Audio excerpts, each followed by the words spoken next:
Hi everyone, John McCracken, lone biker here in the middle of Whiteley Wind Farm, biggest onshore wind farm in Europe, I'm led to believe, and I'm just out doing a first ride review of the Redshift kitchen sink handlebar system and all the accessories that you can get with it. So, let's go on a ride, let's see how it fares.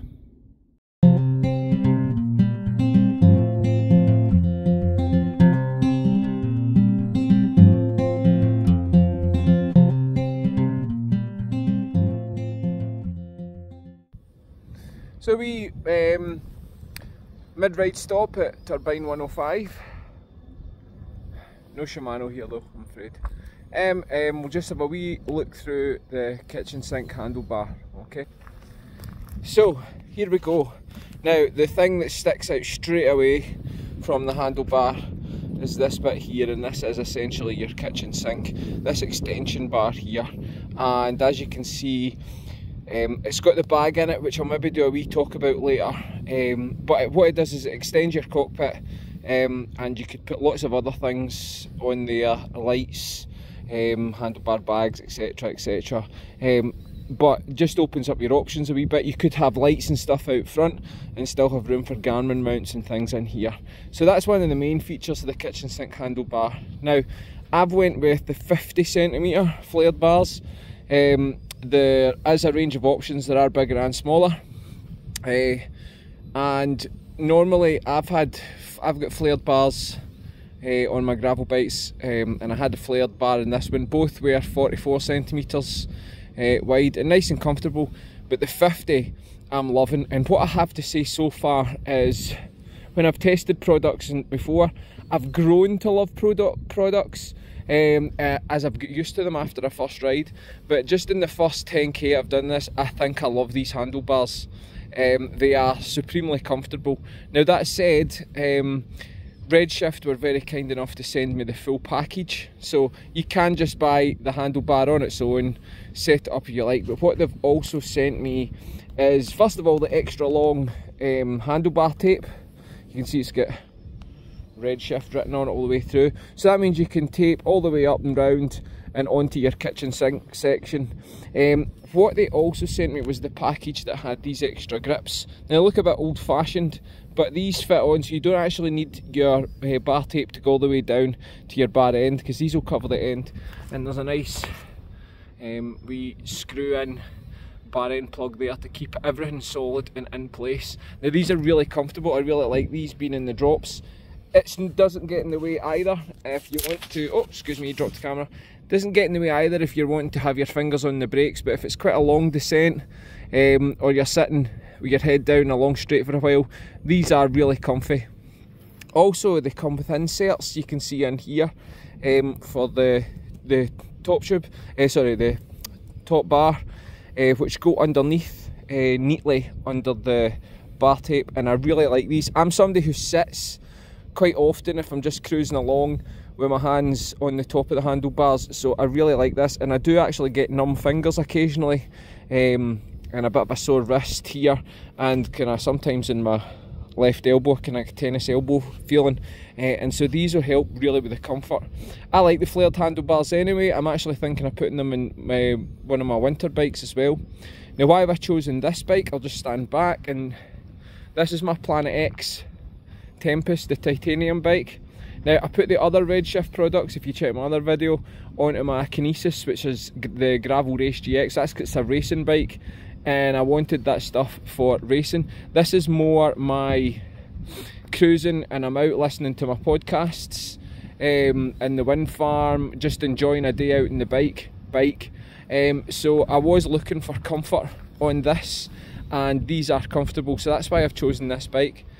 I think it would go really well with the suspension stem from Redshift. I might try that out in the future, but I'm totally happy with this just now. And I'll maybe come back and do a wee talk about the bag in a wee while. So I'll leave you and I'll head off for some more miles or kilometres, depending where in the world you are.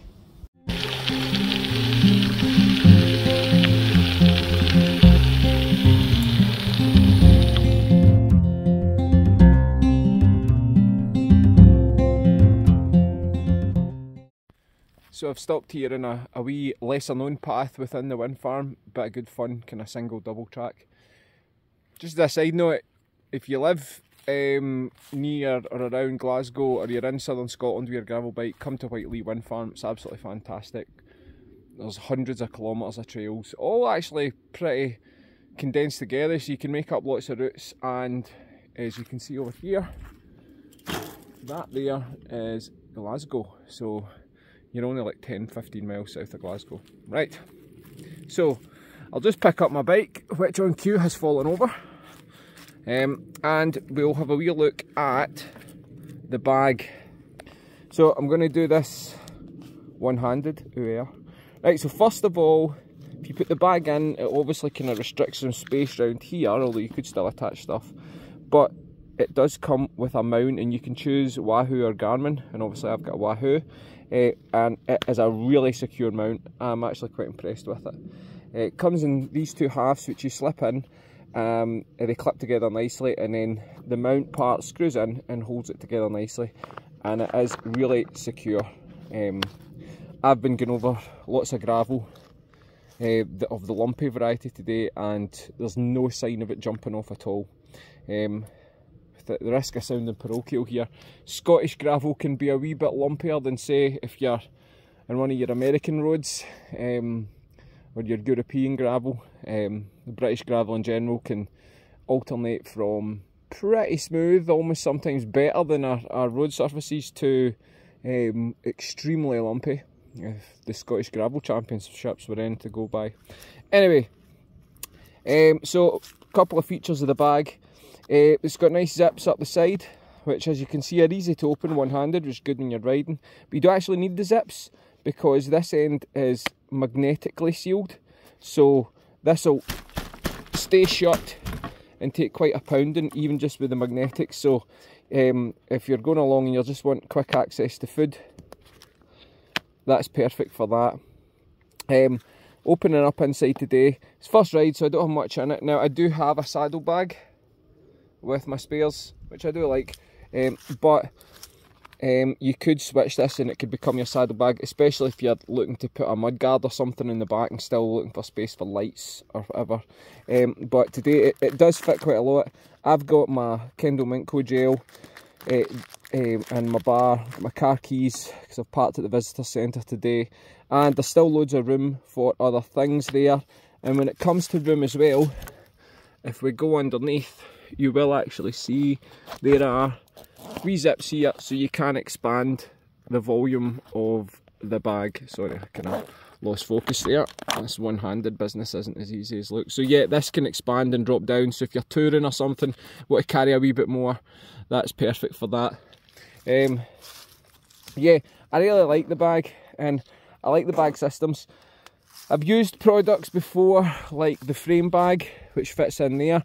Often though, it's hard to get one that stores stuff nicely but doesn't get in the way of your bottles.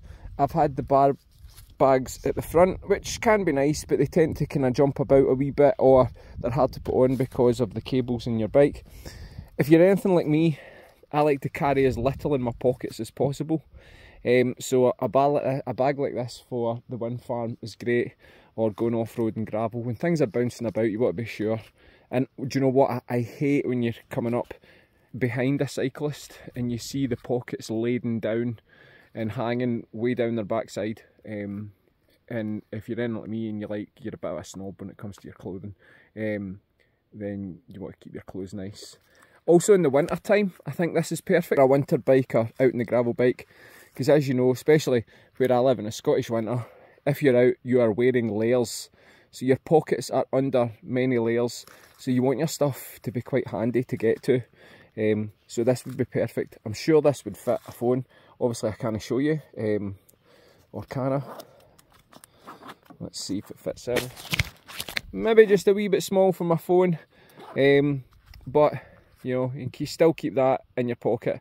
More room for a bigger waterproof pouch. But yeah, you don't want to be fumbling about underneath jackets and stuff like that to get food or a tool or something when you've got it right there in your bag. So I like that wee bag, and I would actually say if you were going to get these handlebars, get the whole package. It's, if you're putting the outlay for the handlebars buy the whole package, which comes with the extra grips, the supports underneath, the bar tape in the bag. I would go with them all. You can buy them separately, but I would go with them all, just go for the whole thing. But yeah, I like the wee bag, and I can see it being very useful on big days out or maybe touring in the summertime.